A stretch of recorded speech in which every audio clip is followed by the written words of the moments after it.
I hope you are all ready to really fill your mind with phenomenal ideas. Look here for a minute. Put this up, Scott. I want you to really soak this up. You, just think this, you can create your own economy. That's an absolute fact, that you can create your own economy. We're going to talk this week about this stuff. It's called money. Most people want it and haven't got it. I'm going to talk to you about how to get it. Because you can have all the money you want.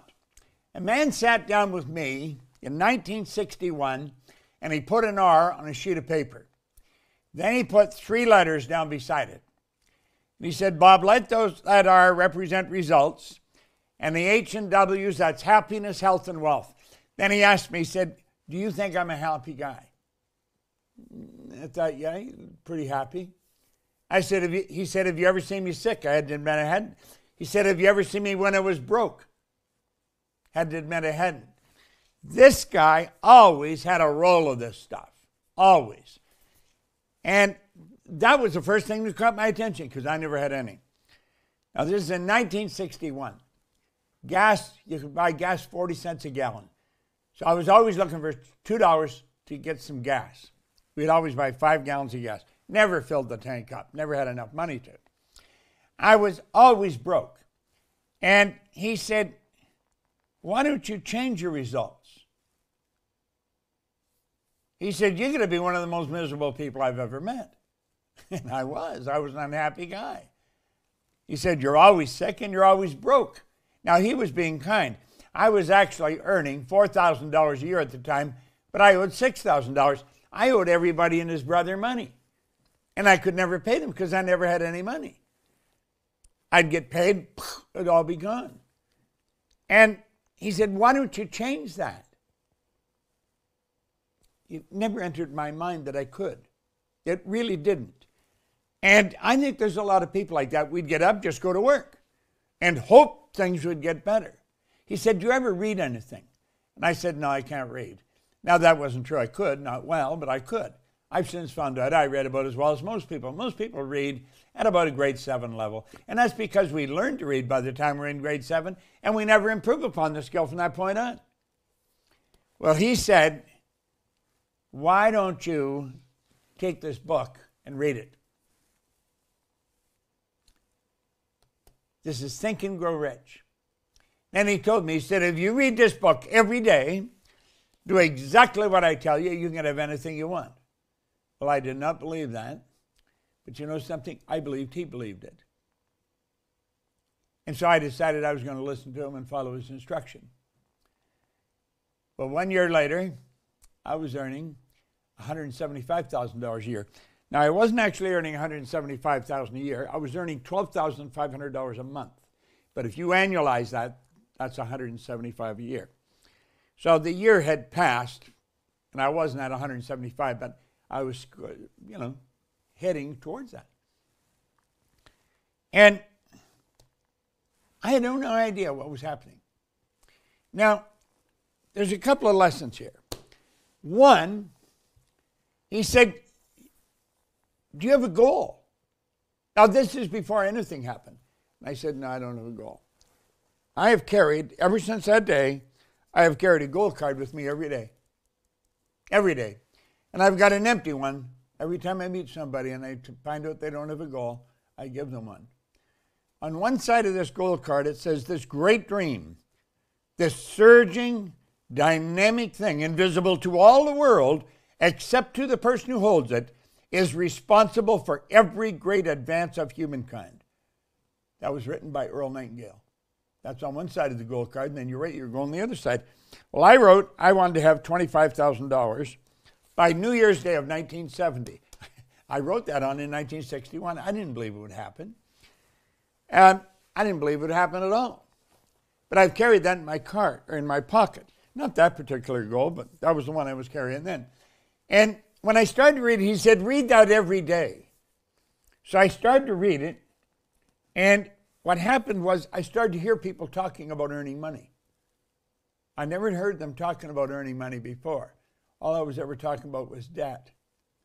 But reading this card, I started to hear people talk about it. Now, I started to create an awareness of earning money is what happened to me. And that's what's got to happen to you if you really want to earn a lot of money. And one thing led to another, and I heard a guy say there was good money cleaning floors. I said, I'm not proud, I'll clean floors.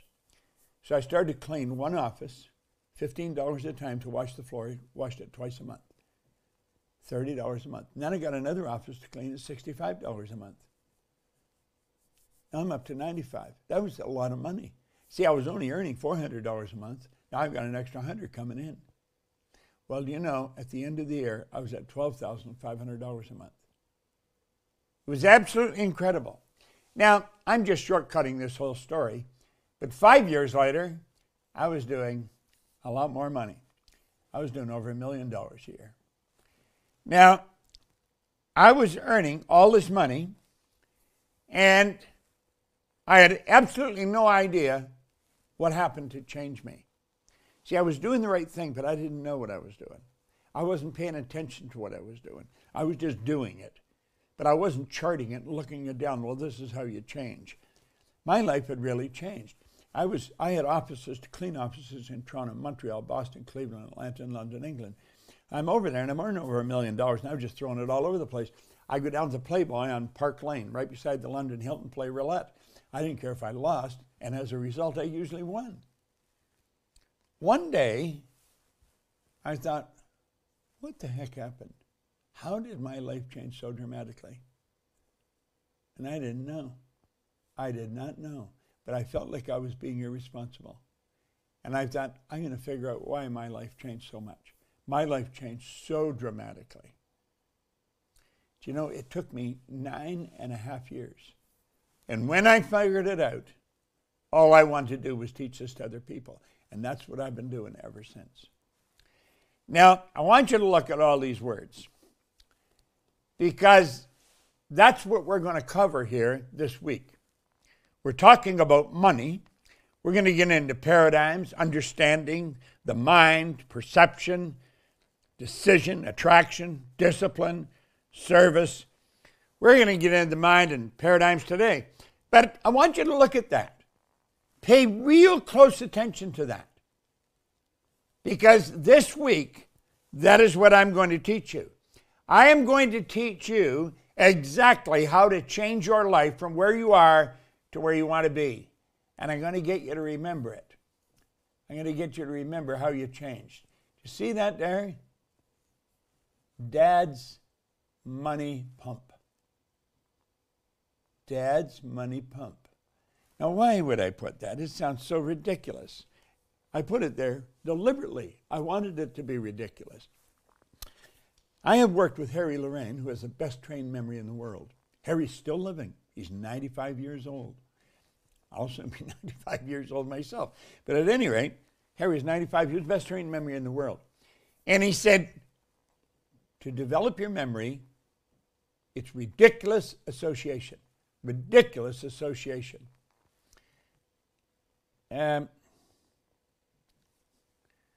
Let's suppose there's this one thing I want you to remember here. A sand timer. I want you to see the sand timer running around the room that you're in. I want you to visualize this running around the room you're in. Now, you know that's ridiculous, but that's why you'll remember. You see the sand timer running all around the room. Well, I want you to look at all these words, but I want you to remember Dad's money pump. And that will help you remember the words. That's ridiculous, but that'll help you remember the words, because this is what we're going to study. This is what we're going to study this week. Now, I'm going to tell you what I'm going to tell you right there. That's it. Then I'm going to tell you. I'm going to go through and I'm going to explain it. At the end of the week, I'm going to tell you what I told you. I'm going to explain the whole thing. I want you to remember everything I'm telling you because I want you to act on it. I want you to act on it. Repetition is the first law of learning. It's getting involved in the same things over and over and over again. See this book? I've been reading it every day since 1961. Now, after Oh, well, it's not an effort anymore. It's a habit. I carry it everywhere I go. I got an elastic on it because the book's fallen apart. It's literally fallen apart. See that? Now, this particular copy, my brother gave to me in 1963. I'd been reading another copy for a couple of years before that. I'll put this back where we got it with the elastic. So I want you to really think. I started to listen to that record. I was reading this book, and I found it on a record. Earl Nightingale had condensed this book and put it on a record. And then I found his Strangest Secret record. That is probably one of the best recordings I have ever listened to. I used to listen to that every day. Every day. And you know, strange things happen. I went to meet him. In 1966, I went to meet him. And I was with him for 1 hour. Earl Nightingale is the Dean of Personal Motivation. He and his partner that stand there with him, Lloyd Conant, they really started the industry that I'm a part of now, the personal development industry, in recorded fashion. And I was leaving his office. I had been there for an hour. It was phenomenal. I'll never forget it. He was at 333 North Michigan. Now, he's gone now, God bless him, but he was a phenomenal individual. And I said, Earl, what is the big deal? What is the big deal? He said, there's no big deal, Bob. He said, it's simply a matter of deciding what you love doing and then dedicate your life to it. He said, the problem with most people is they never figure out what they love doing. Well, you know, I've been listening to recorders since his recordings since 1961. This was 1966. He said the problem with most people is they don't know what they want to do, what they love doing. Well, I knew exactly what I loved doing, and I knew exactly what I wanted to do. I wanted to do what he was doing. That was in 1966. 1968, I was his vice president of sales. That's right. I moved my family to Chicago. I was his vice president of sales. That was one of the most interesting times of my entire life. Everything in my life started to change. And I was working with two of the most phenomenal people in the personal development industry. I was there for 5 years. It was a phenomenal time. Absolutely incredible. When I left there in 1973, I sat down and I wrote on a card, on my goal card, that I was going to have a company that operated all over the world. I knew that this material should be taught because I knew that repetition was the key to learning it. And just giving it to it on a record wasn't going to do it. People listen to it a couple of times, they think they knew it. You see, one of the problems is when we go to school, we read the book, they give us an exam in the book, and then they say, we've got it if we pass the exam. Well, we haven't got it at all. We haven't got it at all. One thing I noticed about Earl, when I was in his office, he had a book holder on his desk. This is called a book holder. You see that? I have that on my desk. Why do I have it on my desk? Because Earl had it on his. And I got a book holder, and I have this book held open. And I asked him at the time, I said, Earl, what is that? He said, well, it's a book holder. And I said, why do you have it? He said, I want to read those 2 pages every day. I said, how long do you read them? Well, he said, different lengths of time. He said, I read them till I see myself doing what he's talking about. He said, you see, Bob, most people just read and then they go to a new book. They're absolutely brilliant. They gather all kinds of information, but they're not doing it. School has us learning a lot of information, but we're not doing it. Well, I started doing it. I started doing what he was doing, and everything started to change. Now, everyone wants freedom. Everyone wants freedom. We want time and money freedom. You are not an exception. You will be amazed at how much free time you have when you never have to think about money. It's absolutely incredible when you stop and really start to think about it. The mind, it's all about the mind. Remember in Dad's Money? Dad's Money Pump? Mind was in there. It's all about the mind. Your marvelous mind. You see, understanding your mind and working in harmony with the laws governing the mind is absolutely essential if you want more of this stuff. Now look at. Anybody can get this. You can have all you want. All you want. But you've got to earn it. What we're going to talk about is how to earn it. How to earn all you want. It all starts inside. If you don't do it inside, it's never going to happen outside. If you're going to do it inside, you've got to understand how the mind functions. You must. Look at this.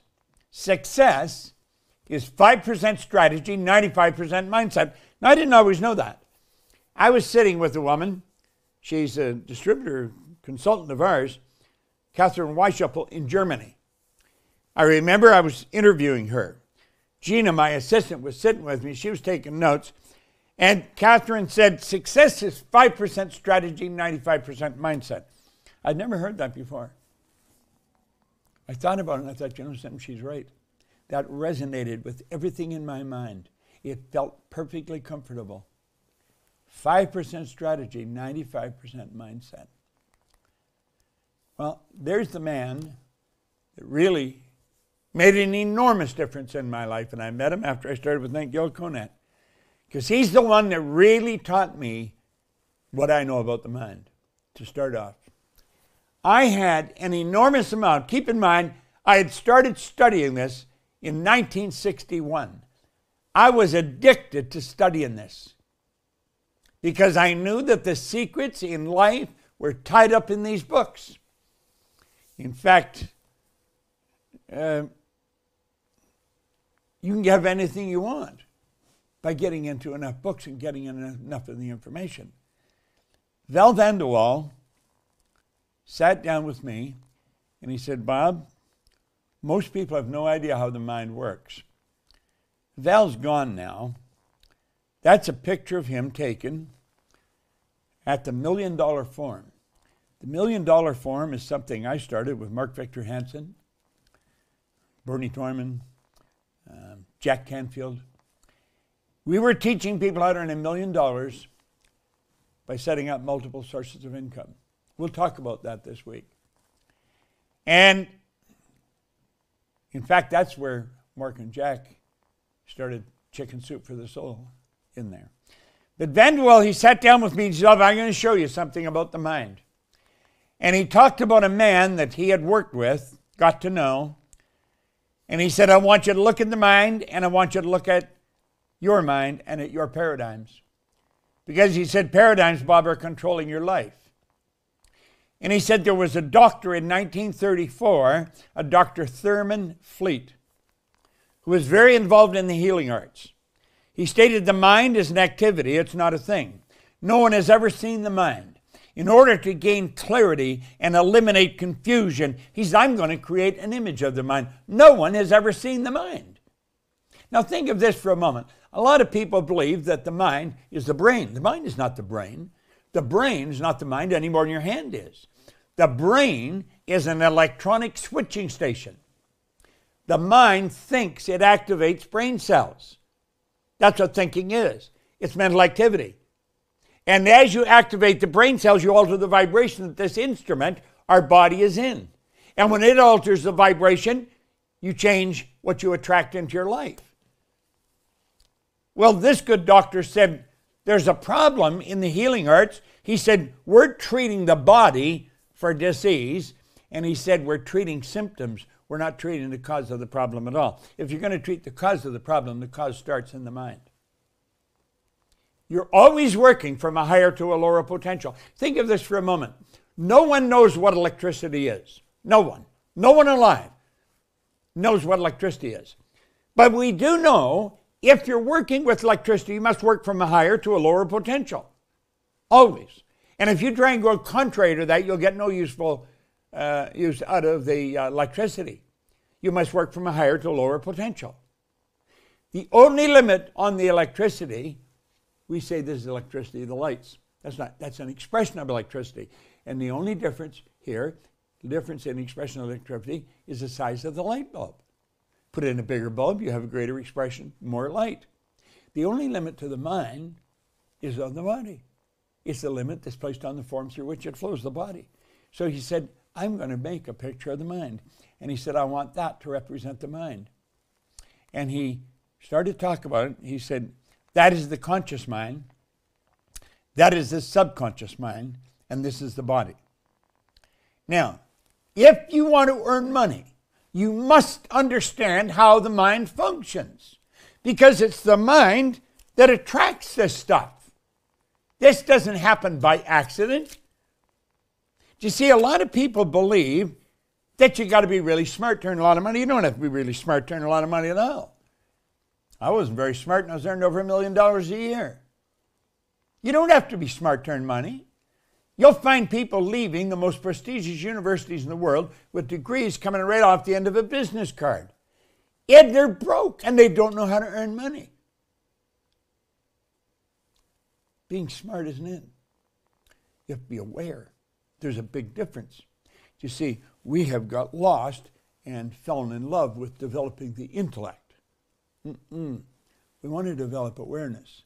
I want you to become aware in this week of how your mind functions, how money is attracted to you. Money must be earned. You must earn it. This stuff has to be earned. People think you earn money going to work. That's absurd. You don't work for money. You provide service to earn money.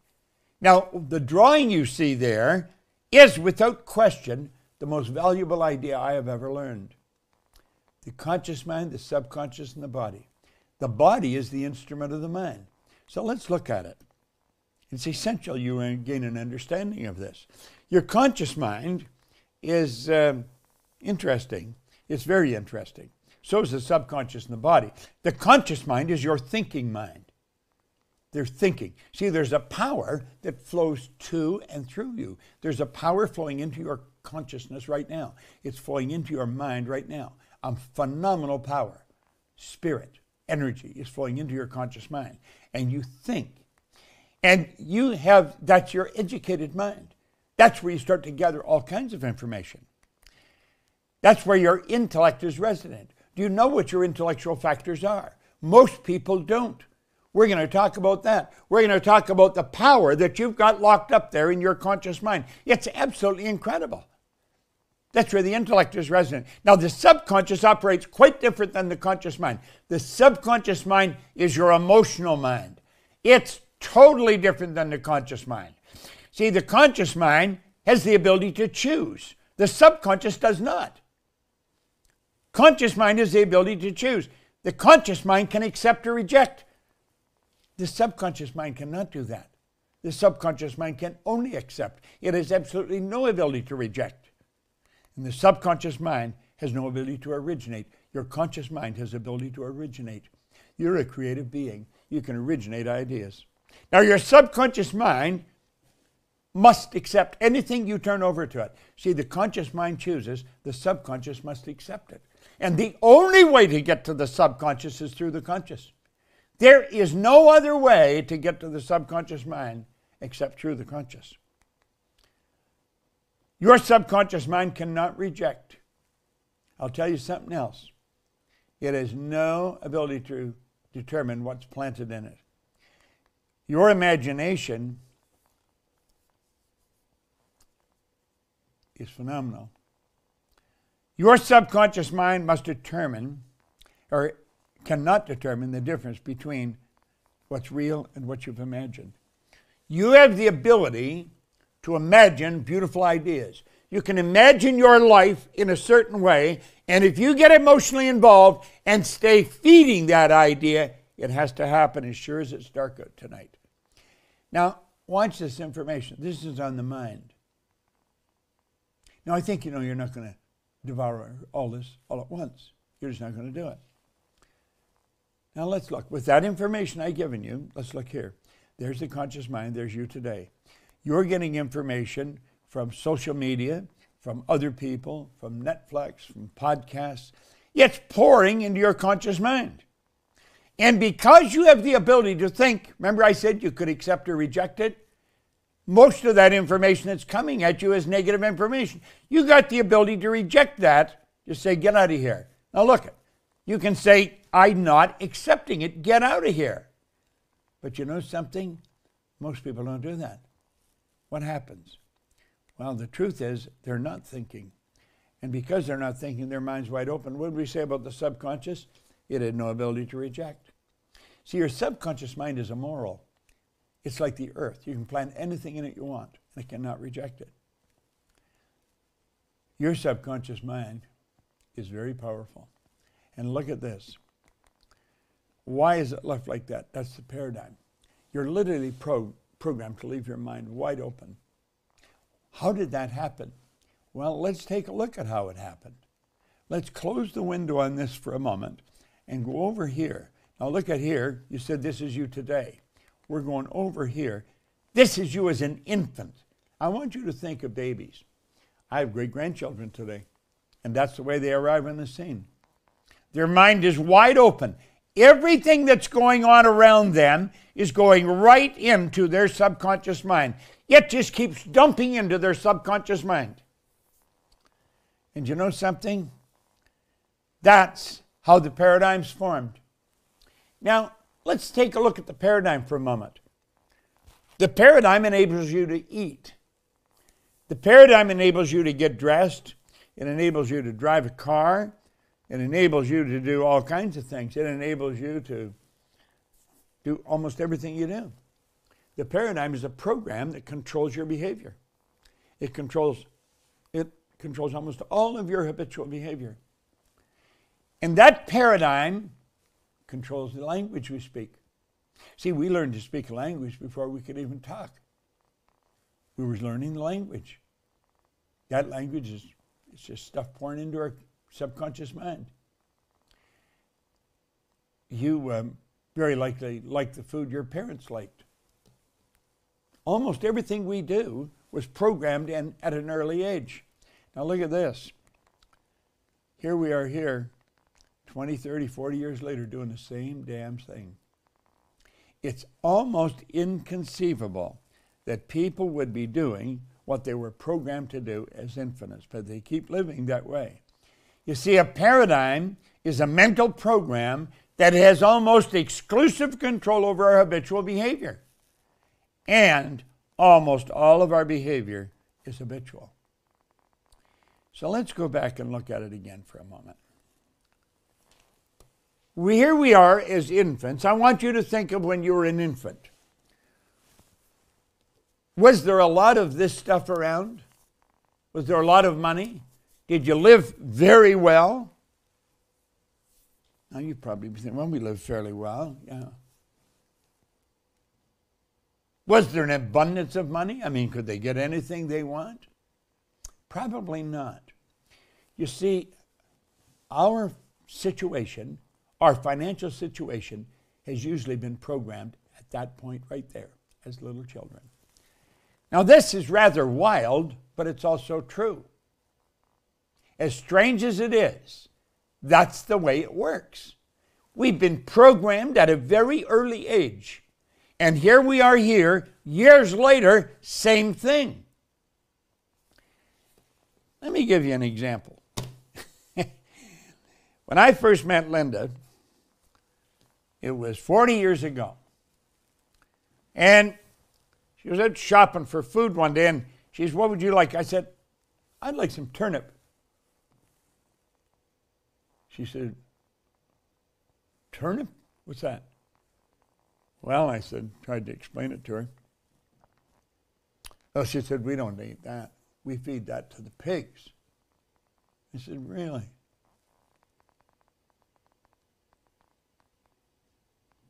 I was thinking about it. And she said, we eat the green of the turnip. I said, what's that? She said, well, that's the green, the top of it. The turnip is a root and has green on the top. We eat that. I said, isn't that strange? We feed that to the pigs. Now, Linda was raised in southern Alabama and Florida. So she was raised in a totally different culture than I was raised in. They eat the green of the turnips, we eat the turnip. Today, Linda and I don't eat turnip at all. We don't eat the green or the root. We're compromised, you see. Now think. I want you to think of what was it like when you were a child. Now I'm going to tell you what it was like when I was a child. I was living way up in northern Canada as a little boy in a pulp wood mill, pulp lumber mill. We lived in a little log cabin. It was about 25 yards from the railroad track. In fact, when the railroads went by, when the rail train went by, the cabin would shake. Bears would come up and look in the window. Now, the schoolhouse was right next door to the little log cabin. It was a church, too. And we went to school there. I just used to wander in there. I was only a little kid. That was where I first went to school. And the teacher in there, she taught everybody. Didn't matter what age you were. Everybody got taught. Same schoolhouse. This was during the Great Depression. This was in 1934 to 1939, right in the heart of the Depression. Then in 1939, the whole world went to war. My father and everybody else's father, they went off to war. So we had no fathers at home. Our mothers were all working, our grandmothers were looking after us. Now think, this is where I'm growing up. There was all kinds of lack and limitation. That's what I was programmed with. And that's what I had to change. Now, I don't know what you were programmed with, but I do know whatever it is, if you don't change it, it's going to control the rest of your life. Now, the paradigm, it's a mental program that has almost exclusive control over your habitual behavior, and almost all of your behavior is habitual. So look here for a moment. This is really important that we get this straight. School gave us valuable knowledge. However, school never taught us how to alter our paradigms. Now think about this. Therefore, we frequently do not do what we already know how to do. See, it's not that we don't know how to do stuff, it's that we don't do what we already know how to do. Now look here for a moment. We have superior knowledge, inferior results. That causes confusion and frustration. We know a lot better. Why do we get such terrible results? Well, let's take a look over here. We'll put the model back up again. School piled all kinds of information into our consciousness. However, the results don't match all the information. See, the results are not good, and yet the person knows a lot. It isn't the knowledge that produces the results. The paradigm produces the results. And if a person is going to change results, they have to gain an understanding of how to change the paradigm. Now, that's part of what we're going to talk about this week. Because if you don't change your paradigm, you're not going to change the results. You see, if you want to earn more of this, you've got to change what's going on in your subconscious mind. Otherwise, you're not going to do it. You just won't do it. Now, I'm really good at earning this stuff. I'm very good at it.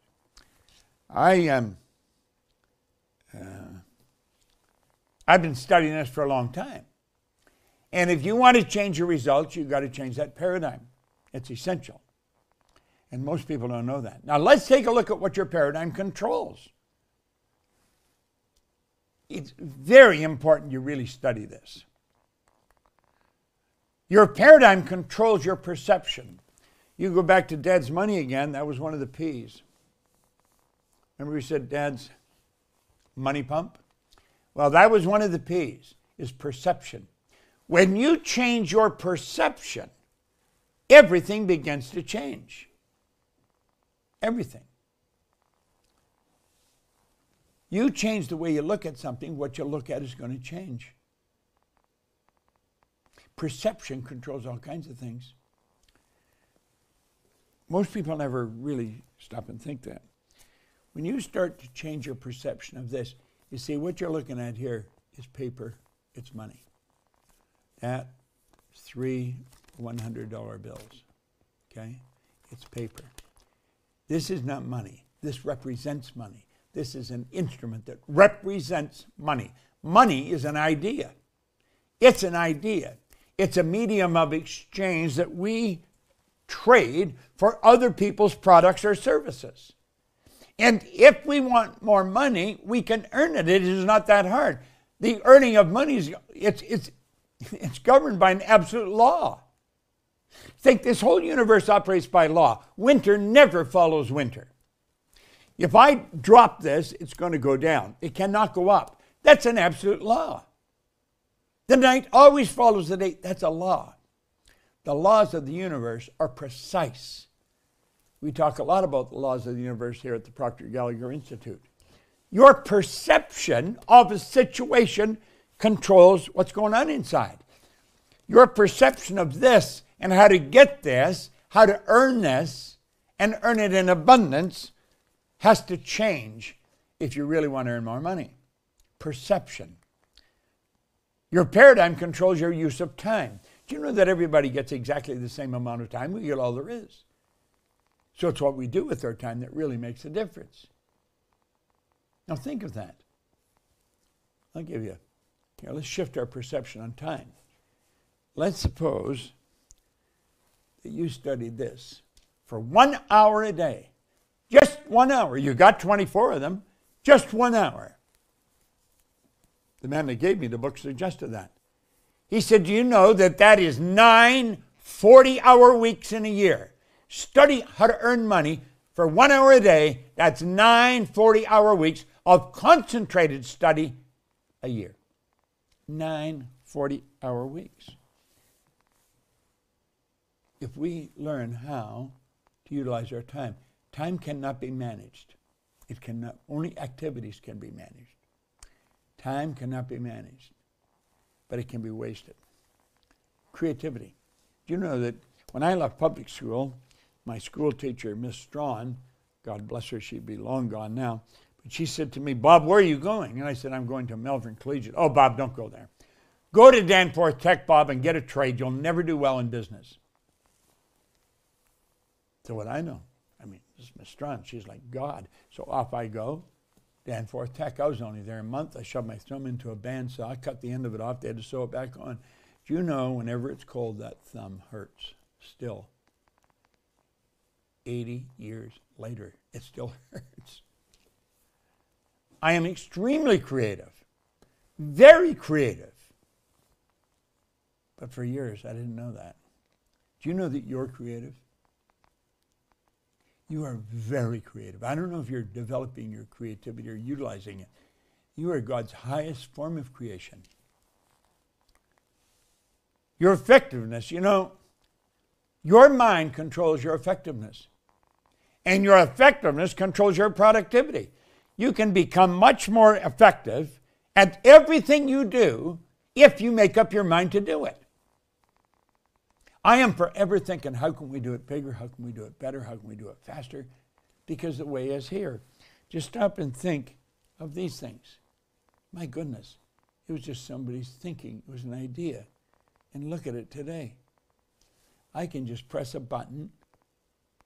It'll cause a number to ring on the other side of the world. And the two of us can sit here looking at each other, carrying on conversation. That was an idea in somebody's mind. They were very creative and very effective. And therefore, they produced this beautiful phone. You see, when I was about 15, we didn't have a phone. That was when I got a phone, when we were 15. And the phone was one of those great big things that you hold, you know. And it was a party line. God knows how many other people. There must have been 50 other people, homes on that party line. Why didn't we have one? Well, there was two reasons. One, you had to have a lot of money. And we were poor. We did not have a lot of money. So we couldn't get a phone. Well, eventually we did. All right? And not only that, there weren't that many frequencies. You see, a phone operates on a specific frequency. There's a specific number for this phone. And that dictates the frequency that it works on. Okay? Now, when you really understand that, you can change a lot of things in your life. There is an infinite number. We didn't always know that. We thought there was a limited number of frequencies. Therefore, you can't have more phones. Now we know there's an infinite number of frequencies, and you can have all kinds of phones. And we do. Effectiveness, more productivity. Logic controls more than anything else. Logic stops everything we're going to do. It was illogical that we could fly in the air. Anything heavier than air is attracted towards the center of the world. You cannot fly. Two young bicycle mechanics in Dayton, Ohio, in 1903, I think it was, they knew they could get a plane in the air, and they eventually did. They were not aeronautical engineers. The American government had spent millions of dollars trying to get a plane in the air. Can't fly. Two young bicycle mechanics got us in the air. See, logic stops most people from doing most things. You'll hear people say, well, that is just illogical. That is totally ridiculous. Your goals should be ridiculous. Your goals should be illogical. Your goal should be right out there where you can go. Now listen, your paradigm controls your ability to earn money. It definitely controls your ability to earn money, so you pay close attention to your paradigm. Your paradigm controls your ability to earn money. Your paradigm controls you to a very large degree. Now look at all you're boxed in. Every time you go to change anything, you hit the wall. It seems like you're boxed in. Now, when you go to change your paradigm, those walls come down. When you make up your mind to change your paradigm, the walls come down. Now, when the walls come down, you don't hit the wall anymore when you go to change. The walls aren't there. They're not there. Now, get this. When you change the paradigm, I want you just imagine the change that can take place in your life. There's an enormous change can take place in your life. That change will be huge, and that change will be permanent. This is the beautiful part of this. This is what we've got to understand. It's not only huge, it's permanent. Look at this for a moment. Let's suppose we just change the way we utilize our time. If you just worked one more hour a day, how would that affect your ability to earn money? Now think of that for a moment. If you study this for 1 hour a day, how would that attract your ability to earn money? You see, I started to study this, and my income started to change. I was earning 100,000, then 400,000, then $1 million. One day I realized there's literally no end to how much of this stuff you can earn. Then I started to find the more generous you are, the more money you're going to earn. Now that sounds really absurd. The more money you give away, the more comes back to you. That is a law of our being. Now, some people don't want to part with it. They don't want to let it go. They work hard to get it. The more you let go, the more comes in. Now, look at this real carefully. You just work or change something for 1 hour a day. It makes an enormous difference in your ability to earn money. This idea of paradigm, it's huge. You've got one. Now, I want you to stop and think of who formed the paradigm. Your parents, my grandmother, my aunts and uncles, my neighbors, the teachers. None of these people really knew how to earn money. I'm not saying they're bad people. They're not bad people. They're very good people. But they didn't know this. They didn't know this, so they couldn't do anything. You see, we don't even know how to change it. Now let's take a look here. Let's take a look at organized education, and let's take a look at the Proctor Gallagher Institute. I want you to really pay attention here. You can really learn something this week, but you've got to give us your undivided attention. This is not a game. There's you. Those little things that come up on you, that's your senses. You can hear, see, smell, taste, touch. Your conscious, your subconscious, and your body. You go to school. You go to school and you listen. You hear the teacher. We hear with our ears. And because we hear, we gather information. Gathering information and learning are two totally different things. Gathering information are stacking the books up there in the conscious mind.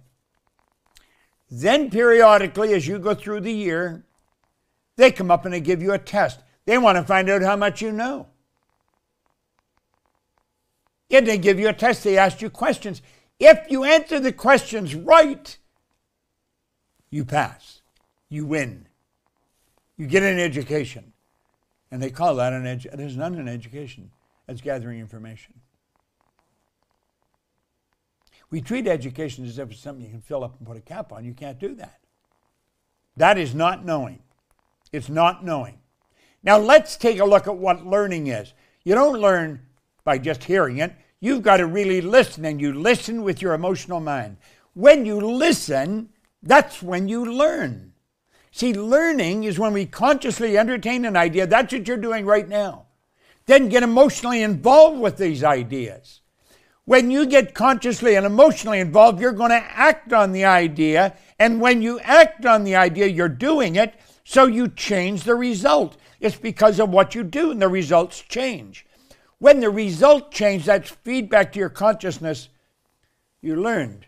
You learned if you think about this, get emotionally involved and do it, you'll change the result. Pretty interesting, isn't it? Pretty interesting. Well, I'm going to tell you something. It's only through repetition that this happens. When repetition, why repetition is necessary when you're changing paradigms. Now, I want you to really think, really listen, and really give me your attention. The white line here represents the sound of a recording playing, or that would be me talking. The red line will represent you listening to the recording. Okay? I would listen to the same recording over and over and over. There's the sound of the recording playing. This is the sound of me listening to the recording. So I'm listening to the recording, and bang, an idea hits, and off I go on a thought trip. Now, I'm not listening to the recording. I'm thinking about what I'm listening to, the idea.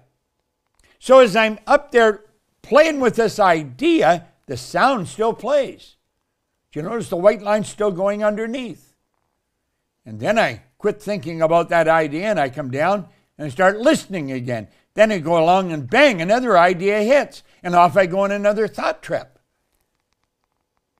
So do you see, I could listen to the same recording every day for a month, not listen to the same idea, not think about the same idea over and over and over again. Well, you've got to keep entertaining that idea over and over and over. That's how paradigms are formed, and that's how they can be changed. You see, the second time you put it on, you don't listen to the same thing. How was your paradigm formed? It was in your little life. That was when the ideas was dumped into your subconscious mind. That's how the paradigm was formed. And that's what you've got to do here. Now look at, if you listen to the same recording again, you don't come down on the same spot. You know, you say, if this would happen, then you'd listen to it just a few times and you got it. But that's not what happens. It's next time you listen, you stop at a different point. The point is, you could listen to the same recording 50 times and still hear something. I never heard that before. Well, you did hear it before, but you weren't listening when it was played. This is so important. And this is how we change the paradigm. Now look here for a moment. There's the mind, okay? And there's the body, okay? The conscious mind, the subconscious. You see, hear, smell, taste, touch. Those are senses that are hooked up to the conscious mind, okay? That's how most people live. They just live by the outside world, by what they hear, see, smell, taste, touch. They never understand that their conscious mind is also their intellectual mind, and they have these higher faculties. Let me tell you something. You are different than all the other form of animal life on the planet. All the other little creatures running around the planet are completely at home in their environment because they blend in. You and I are totally disoriented in our environment. We don't blend in. We're totally disoriented. Little animals are completely at home in their environment because they do blend in. They operate by instinct, which is perfect. We had instinct removed and higher faculties put into place. We have these higher faculties. We can create our own environment. Now look here for a moment. You have perception, the will, imagination, memory, intuition, reason. Okay?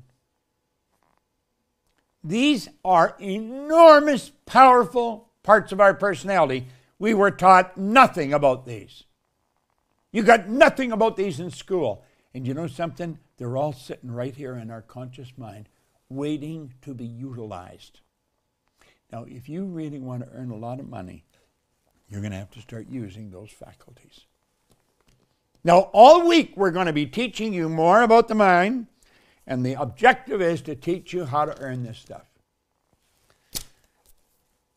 Everybody that's on this teaching you knows how to earn that stuff. They're all doing very well. Okay? I'm going to look forward to being back here at 10 o'clock tomorrow morning. I want you to remember every bit of this. Remember what we said? Dad's money pump. Get all those words down because it's very important. One of the words was memory. Down here.